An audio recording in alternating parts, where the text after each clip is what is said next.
సంవత్సరకాల Bible పఠన ప్రణాళికలో 26వ రోజు జనవరి 26వ తారీఖు ఈనాటి అనుదిన బైబిల్ పఠనములో 3 అధ్యాయములు. క్రొత్త నిబంధన గ్రంథము నుండి లూకా సువార్త 14వ అధ్యాయము, 15వ అధ్యాయము, 16వ అధ్యాయము. ఈనాటి భాగములోని 3 అధ్యాయములలో మొదటి అధ్యాయము లూకా సువార్త 14వ అధ్యాయంలో ఉన్న 35 వచనములు. విశ్రాంతి దినమున ఆయన భోజనము చేయుటకు పరిసయ్యుల అధికారులలో ఒకని ఇంటిలోనికి వెళ్ళినప్పుడు ఆయన ఏమి చేయునో అని వారు ఆయనను కనిపెట్టుచుండిరి. అప్పుడు జలోదర రోగము గల ఒకడు ఆయన ఎదుట ఉండెను. యేసు విశ్రాంతి దినమున స్వస్థపరచుట న్యాయమా కాదా అని ధర్మశాస్త్రోపదేశకులను పరిసయ్యులను అడుగగా వారూరకుండిరి. అప్పుడు ఆయన వానిని చేరదీసి స్వస్థపరిచి పంపివేసి, మీలో ఎవని గాడిద అయినను ఎద్దైనను గుంటలో పడిన ఎడల విశ్రాంతి దినమున దానిని పైకి తీయడా అని వారిని అడిగెను. ఈ మాటలకు వారు ఉత్తరము చెప్పలేకపోయిరి. పిలువబడిన వారు భోజన పంక్తిని అగ్రపీఠములు ఏర్పరచుకున్నట్టు చూచి ఆయన వారితో ఈ ఉపమానము చెప్పెను. నిన్నెవరైనను పెండ్లి విందుకు పిలిచినప్పుడు అగ్రపీఠము మీద కూర్చుండవద్దు. ఒకవేళ నీకంటే ఘనుడు అతని చేత పిలువబడగా నిన్నును అతనిని పిలిచినవాడు వచ్చి ఇతనికి చోటిమ్మని నీతో చెప్పును. అప్పుడు నీవు సిగ్గుపడి కడపటి చోటున కూర్చుండ సాగుదువు. అయితే నీవు పిలువబడినప్పుడు నిన్ను పిలిచినవాడు వచ్చి, స్నేహితుడు పై చోటికి పొమ్మని నీతో చెప్పులాగున నీవు పోయి కడపటి చోటున కూర్చుండుము. అప్పుడు నీతో కూడా కూర్చుండు వారందరి ఎదుట నీకు ఘనత కలుగును. తన్ను తాను హెచ్చించుకుని ప్రతివాడును తగ్గింపబడును, తన్ను తాను తగ్గించుకునివాడు హెచ్చింపబడునని చెప్పెను. లూకా సువార్త 14వ అధ్యాయము 12వ వచనము నుండి. మరియు ఆయన తన్ను పిలిచిన వానితో ఇట్లనెను, నీవు పగటి విందైనను రాత్రి విందైనను చేయనప్పుడు నీ స్నేహితులనైనను నీ సహోదరులనైనను నీ బంధువులనైనను ధనవంతులకు నీ పొరుగు వారినైనను పిలువవద్దు. వారు ఒకవేళ నిన్ను మరలా పిలుతురు గనుక నీకు ప్రత్యుపకారము కలుగును. అయితే నీవు విందు చేయనప్పుడు బీదలను, అంగహీనులను, కుంటివాండ్రను, గుడ్డివాండ్రను పిలువుము. నీకు ప్రత్యుపకారము చేయుటకు వారికేమీ లేదు గనుక నీవు ధన్యుడవగుదువు. నీతిమంతుల పునరుద్ధానమందు నీవు ప్రత్యుపకారము పొందుదువని చెప్పెను. లూకా సువార్త 14వ అధ్యాయము 15వ వచనము నుండి.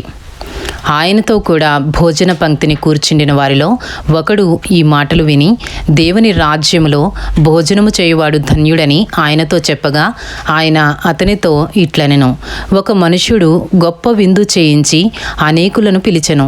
విందు కాలమందు అతడు, ఇప్పుడు సిద్ధమై ఉన్నది, రండని పిలువబడిన వారితో చెప్పుటకు తన దాసుని పంపెను. అయితే వారందరూ ఏక మనస్సుతో నెపములు చెప్పసాగిరి. మొదటివాడు, నేనొక పొలము కొనియున్నాను, అవశ్యముగా వెళ్ళి దాన్ని చూడవలెను, నన్ను క్షమింపవలెనని నిన్ను వేడుకొనుచున్నానెను. మరి ఒకడు, నేను 5 జతల ఎడ్లను కొనియున్నాను, వాటిని పరీక్షింప వెళ్ళుచున్నాను, నన్ను క్షమింపవలెనని వేడుకొనుచున్నానెను. మరి ఒకడు, నేను ఒక స్త్రీని వివాహము చేసుకున్నాను, అందుచేత నేను రాలేననెను. అప్పుడు ఆ దాసుడు తిరిగి వచ్చి ఈ మాటలు తన యజమానునికి తెలియజేయగా ఆ ఇంటి యజమానుడు కోపపడి, నీవు త్వరగా పట్టణపు వీధులలోనికిని సందులలోనికిని వెళ్ళి బీదలను, అంగహీనులను, కుంటివారిని, గ్రుడ్డివారిని ఇక్కడికి తోడుకొని రమ్మని ఆ దాసునితో చెప్పెను.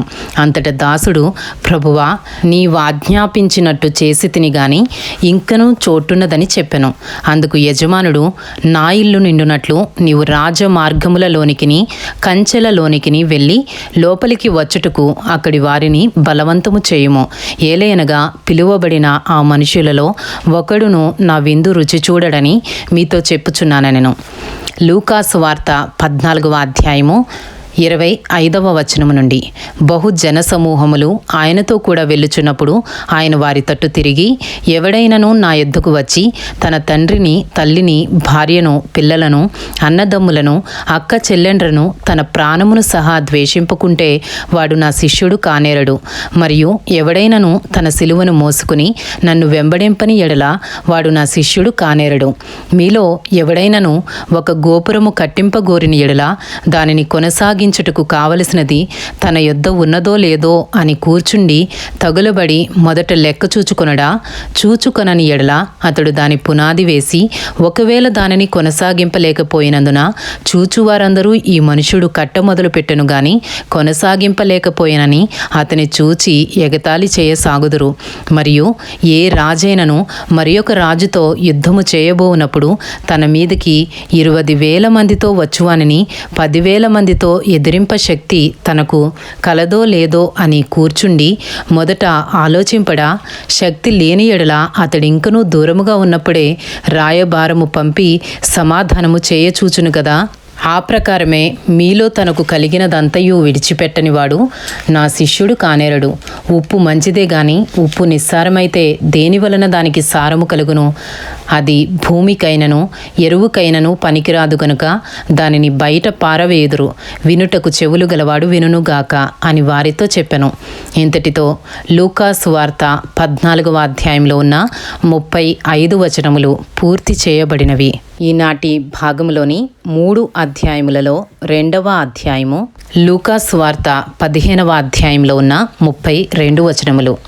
ఒకప్పుడు సమస్తమైన సుంకరులను పాపులను ఆయన బోధ వినుటకు ఆయన దగ్గరకు వచ్చుచుండగా పరిసయ్యులను శాస్త్రులను అది చూచి ఇతడు పాపులను చేర్చుకుని వారితో కూడా భోజనము చేయుచున్నాడని చాలా సనుగుకొనిరి. అందుకైన వారితో ఈ ఉపమానము చెప్పెను. మీలో ఏ మనుషునికైనను 100 గొర్రెలు కలిగి ఉండగా వాటిలో ఒకటి తప్పిపోయిన ఎడల అతడు 99 అడవిలో విడిచిపెట్టి తప్పిపోయినది దొరుకు వరకు దానిని వెతక వెళ్ళడా? అది దొరికినప్పుడు సంతోషముతో దానిని తన భుజముల మీద వేసుకుని ఇంటికి వచ్చి తన స్నేహితులను పొరుగువారిని పిలిచి, మీరు నాతో కూడా సంతోషించుడి, తప్పిపోయిన నా గొర్రె దొరికినదని వారితో చెప్పును కదా. అటువలే మారు మనసు అక్కరలేని 99 మంది నీతిమంతుల విషయమై కలుగు సంతోషము కంటే మారు మనసు పొందు ఒక్క పాపి విషయమై పరలోకమందు ఎక్కువ సంతోషము కలుగును. లూకా సువార్త 15వ అధ్యాయము 8వ వచనము నుండి. ఏ స్త్రీకైనను 10 వెండి నాణెములుండగా వాటిలో ఒక నాణెము పోగొట్టుకుంటే ఆమె దీపము వెలిగించి ఇల్లు ఊడ్చి అది దొరుకు వరకు జాగ్రత్తగా వెదకడా? అది దొరికినప్పుడు తన చెలికత్తెలను పొరుగువారిని పిలిచి నాతో కూడా సంతోషించుడి, నేను పోగొట్టుకునిన నాణెము దొరికినదని వారితో చెప్పును కదా. అటువలే మారు మనసు పొందు ఒక పాపి విషయమై దేవుని దూతల ఎదుట సంతోషము కలుగునని మీతో చెప్పుచున్నానెను. లూకా సువార్త 15వ అధ్యాయము 11వ వచనము నుండి. మరియు ఆయన ఇట్లనెను, ఒక మనుషునికి 2 కుమారులుండిరి. వారిలో చిన్నవాడు, తండ్రి ఆస్తిలో నాకు వచ్చు భాగమిమ్మని తన తండ్రిని అడుగగా అతడు వారికి తన ఆస్తిని పంచిపెట్టెను. కొన్ని దినములైన తరువాత ఆ చిన్న కుమారుడు సమస్తమును కూర్చుకొని దూరదేశమునకు ప్రయాణమైపోయి అచట తన ఆస్తిని దుర్వ్యాపారము వలన పాడు చేసెను. అదంతయు ఖర్చు చేసిన తరువాత ఆ దేశమందు గొప్ప కరువు రాగా వాడు ఇబ్బంది పడసాగి వెళ్ళి ఆ దేశస్థులలో ఒకని చెంత చేరెను. అతడు పందులను మేపుటకు తన పొలములలోనికి వానిని పంపెను. వాడు పందులు తిను పొట్టుతో తన కడుపు నింపుకున ఆశపడెను గాని ఎవడునూ వానికేమీయూ ఇయ్యలేదు. అయితే బుద్ధి వచ్చినప్పుడు వాడు, నా తండ్రి యొద్ద ఎంతోమంది కూలివాండ్రకు అన్నము సమృద్ధిగా ఉన్నది, నేనైతే ఇక్కడ ఆకలికి చచ్చిపోచున్నాను. నేను లేచి నా తండ్రి యొద్దకు వెళ్ళి, తండ్రి, నేను పరలోకమునకు విరోధముగాను నీ ఎదుటను పాపము చేసి తిని ఇక మీదట నీ కుమారుడనని అనిపించుకొనుటకు యోగ్యుడను కాను. నన్ను నీ కూలివారిలో ఒకనిగా పెట్టుకునమని అతనితో చెప్పుదుననుకుని లేచి తండ్రి యొద్దకు వచ్చెను. వాడింకా దూరముగా ఉన్నప్పుడు తండ్రి వానిని చూచి కనికరపడి పరిగెత్తి వాని మెడ మీద పడి ముద్దు పెట్టుకునెను. అప్పుడు ఆ కుమారుడు అతనితో, తండ్రి, నేను పరలోకమునకు విరోధముగాను నీ ఎదుటను పాపము చేసి తిని ఇక మీదట నీ కుమారుడనని అనిపించుకొనుటకు యోగ్యుడను కానెనెను. అయితే తండ్రి తన దాసులను చూచి ప్రశస్త వస్త్రము త్వరగా తెచ్చి వీనికి కట్టి వీని చేతికి ఉంగరము పెట్టి పాదములకు చెప్పులు తొడిగించుడి. క్రొవ్విన దూడను తెచ్చి వధించుడి. మనము తిని సంతోషపడుదుము. ఈ నా కుమారుడు చనిపోయి మరలా బ్రతికెను, తప్పిపోయి దొరికెనని చెప్పెను. అంతటి వారు సంతోషపడసాగిరి. అప్పుడు అతని పెద్ద కుమారుడు పొలములో ఉండెను. వాడు పొలము నుండి వచ్చుచు ఇంటి దగ్గరకు రాగా వాద్యములను నాట్యమును జరుగుట విని దాసులలో ఒకని పిలిచి ఇవి ఏమిటని అడుగగా ఆ దాసుడు అతనితో, నీ తమ్ముడు వచ్చియున్నాడు. అతడు తన యొద్దకు సురక్షితముగా వచ్చినందున నీ తండ్రి క్రొవ్విన దూడను వధించెననెను. అయితే అతడు కోపపడి లోపలికి వెళ్ళనొల్లకపోయెను. గనుక అతని తండ్రి వెలుపలికి వచ్చి లోపలికి రమ్మని బతిమాలుకొనెను. అందుకతడు తన తండ్రితో, ఇదిగో ఇన్ని ఏండ్ల నుండి నిన్ను సేవించుచున్నానే, నీ ఆజ్ఞను నేనెన్నడూ మీరలేదే. అయినను నా స్నేహితులతో సంతోషపడినట్లు నీవు నాకెన్నడూను ఒక మేకపిల్లనైనను ఇయ్యలేదు. అయితే నీ ఆస్తిని వేశ్యలతో తినివేసిన ఈ నీ కుమారుడు రాగానే వీని కొరకు క్రొవ్విన దూడను వధించితివని చెప్పెను. అందుకతడు, కుమారుడా, నీవెల్లప్పుడూను నాతో కూడా ఉన్నావు, నావన్నీయు నీవి. మనము సంతోషపడి ఆనందించుట యుక్తమే. ఈ నీ తమ్ముడు చనిపోయి తిరిగి బ్రతికెను, తప్పిపోయి దొరికెనని అతనితో చెప్పెను. ఇంతటితో లూకా సువార్త 15వ అధ్యాయంలో ఉన్న 32 వచనములు పూర్తి చేయబడినవి. ఈనాటి భాగంలోని 3 అధ్యాయములలో 3వ అధ్యాయము లూకా సువార్త 16వ అధ్యాయంలో ఉన్న 31 వచనములు. మరియు ఆయన తన శిష్యులతో ఇట్లనెను, ఒక ధనవంతుని యొద్ద ఒక గృహ నిర్వాహకుడుండెను. వాడతని ఆస్తిని పాడు చేయుచున్నాడని అతని యొద్ద వాని మీద నేరము మోపబడగా అతడు వాని పిలిపించి, నిన్ను గూర్చి నేను వినుచున్న ఈ మాట ఏమిటి? నీ గృహ నిర్వాహకత్వపు లెక్క అప్పగించుము. నీవు ఇక మీదట గృహ నిర్వాహకుడివై ఉండవల్ల కాదని వానితో చెప్పెను. ఆ గృహ నిర్వాహకుడు తనలో తాను, నా యజమానుడు ఈ గృహ నిర్వాహకత్వపు పనిలో నుండి నన్ను తీసివేయును గనుక నేను ఏమి చేతును? త్రవ్వలేను, భిక్షమెత్త సిగ్గుపడుచున్నాను. నన్ను ఈ గృహ నిర్వాహకత్వపు పని నుండి తొలగించినప్పుడు వారు నన్ను తమ ఇండ్లలోనికి చేర్చుకున్నట్లు ఏమి చేయవలెనో నాకు తెలియననుకొని తన యజమానుని రుణస్థులలో ఒక్కొక్కని పిలిపించి, నీవు నా యజమానునికి ఎంత అచ్చియున్నావని మొదటి వానిని అడిగాను. వాడు 100 మనుగుల నూనె అని చెప్పగా, నీవు నీ చీటీ తీసుకుని త్వరగా కూర్చుండి 50 మనుగులని వ్రాసికొమ్మని వానితో చెప్పెను. తరువాత వాడు, నీవు ఎంత అచ్చియున్నావని మరి ఒకని అడుగుగా వాడు 100 తూముల గోధుమలని చెప్పినప్పుడు వానితో, నీవు నీ చీటీ తీసుకుని 80 తూములని వ్రాసికొమ్మని చెప్పెను. అన్యాయస్తుడైన ఆ గృహ నిర్వాహకుడు యుక్తిగా నడుచుకునేనని వాని యజమానుడు వాని మెచ్చుకునెను. వెలుగు సంబంధుల కంటే ఈ లోక సంబంధులు తమ తరమును బట్టి చూడగా యుక్తిపరులై ఉన్నారు. అన్యాయపు సిరి వలన మీకు స్నేహితులను సంపాదించుకునుడి. ఎందుకనగా ఆ సిరి మిమ్మును వదిలిపోవునప్పుడు వారు నిత్యమైన నివాసములలో మిమ్మును చేర్చుకుందురని మీతో చెప్పుచున్నాను. మిక్కిలి కొంచెములో నమ్మకముగా ఉండువాడు ఎక్కువలోనూ నమ్మకముగా ఉండును. మిక్కిలి కొంచెములో అన్యాయముగా ఉండువాడు ఎక్కువలోనూ అన్యాయముగా ఉండును. కాబట్టి మీరు అన్యాయపు సిరి విషయములో నమ్మకముగా ఉండని ఎడల సత్యమైన ధనమును ఎవరు మీ వశము చేయను? మీరు పరుల సొమ్ము విషయములో నమ్మకముగా ఉండని ఎడల మీ సొంతమైనది మీకు ఎవడిచ్చును? ఏ సేవకుడును 2 యజమానులను సేవింపలేడు. వాడు ఒకని ద్వేషించి ఒకని ప్రేమించును, లేక ఒకని అనుసరించి ఒకని తృణీకరించును. మీరు దేవునిని సిరిని సేవింపలేరని చెప్పెను. లూకా సువార్త 16వ అధ్యాయము 14వ వచనము నుండి. ధనాపేక్ష గల పరిసయ్యులు ఈ మాటలన్నీ విని ఆయనను అపహసించుచుండగా ఆయన, మీరు మనుషుల ఎదుట నీతిమంతులని అనిపించుకునివారు గాని దేవుడు మీ హృదయములను ఎరుగును. మనుష్యులలో ఘనముగా ఎంచబడినది దేవుని దృష్టికి అసహ్యము. యోహాను కాలము వరకు ధర్మశాస్త్రమును ప్రవక్తలను ఉండిరి. అప్పటి నుండి దేవుని రాజ్య సువార్త ప్రకటింపబడుచున్నది. ప్రతి వాడును ఆ రాజ్యములో బలవంతముగా చొరబడుచున్నాడు. ధర్మశాస్త్రములో ఒక పొల్లైనా తప్పిపోటు కంటే ఆకాశమును భూమియు గతించిపోవుట సులభము. తన భార్యను విడనాడి మరి ఒకతను వివాహము చేసుకుని ప్రతి వాడు వ్యభిచరించుచున్నాడు. భర్తను విడిచిన దానిని వివాహము చేసుకునివాడు వ్యభిచరించుచున్నాడు. ధనవంతుడొకడుండెను. అతడు ఊదా రంగు బట్టలను సన్నపు నార వస్త్రములను ధరించుకుని ప్రతి దినము బహుగా సుఖపడుచుండువాడు.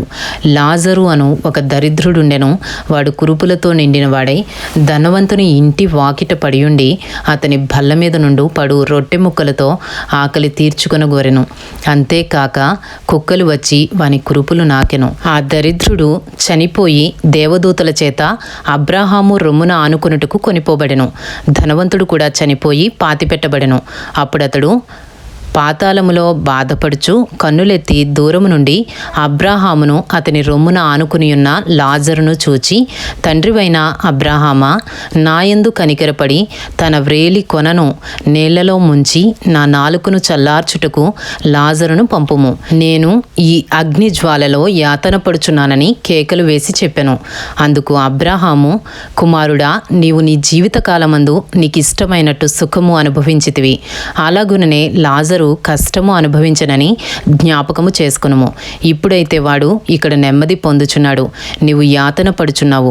ఇంతేకాక ఇక్కడ నుండి మీ యొద్దకు దాటగోరు వారు దాటి పోజాలకుండునట్లును, అక్కడి వారు మా యొద్దకు దాటి రాజాలకుండునట్లును మాకును మీకును మధ్య మహా అగాధముంచబడి ఉన్నదని చెప్పెను. అప్పుడతడు, తండ్రి, అలాగైతే నాకు 5 సహోదరులున్నారు. వారును ఈ వేదనకరమైన స్థలమునకు రాకుండా వారికి సాక్ష్యమిచ్చుటకై నా తండ్రి ఇంటికి వాని పంపవలనని నిన్ను వేడుకొనుచున్నానెను. అందుకు అబ్రాహాము, వారి యొద్ద మోషేయు ప్రవక్తలను ఉన్నారు, వారి మాటలు వినవలెనని అతనితో చెప్పగా, అతడు, తండ్రివైన అబ్రాహామా, అలాగూ అనవద్దు. మృతులలో నుండి ఒకడు వారి యొద్దకు వెళ్ళిన ఎడల వారు మారు మనసు పొందుదురని చెప్పెను. అందుకతడు మోషేయు ప్రవక్తలను చెప్పిన మాటలు వారు వినని ఎడల మృతులలో నుండి ఒకడు లేచినను వారు నమ్మరని అతనితో చెప్పెననెను. ఇంతటితో లూకా సువార్త 16వ అధ్యాయంలో ఉన్న 31 వచనములు పూర్తి చేయబడినవి. ఈనాటి భాగంలోని 3 అధ్యాయములు లూకా సువార్త 14వ అధ్యాయము, 15వ అధ్యాయము, 16వ అధ్యాయము పూర్తి చేయబడినవి. Thank you lord.